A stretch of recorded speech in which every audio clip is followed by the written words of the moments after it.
Will you make a different decision now about the tariffs on Canada? Will you reduce it? At that, but probably so. Yeah, he was a gentleman. He was a gentleman. Look, I said it before. We give Canada $200 billion a year. We subsidize Canada between all of the things we give them and trade. We give them. We don't have to have cars made in Canada. We don't have to have lumber from Canada. We have tremendous lumber. We have tremendous trees.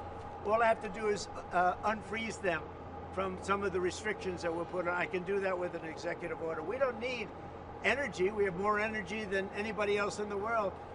So we spend $200 billion a year subsidizing Canada. We don't have to do that.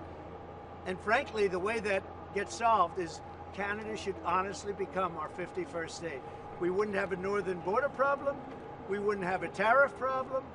They don't have much, they spend very little, as you know, the least of almost anybody on military, and we spend the most of anybody on military. We have a great military. I rebuilt the military during my first time. We're going to have to rebuild it a little bit again, not that much, but we're going to have to rebuild it a little bit again.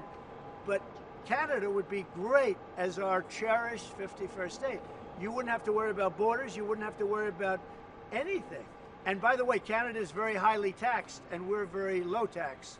We're considered a low-tax nation because of me, because I cut the taxes so low. So the people of Canada would pay much less tax.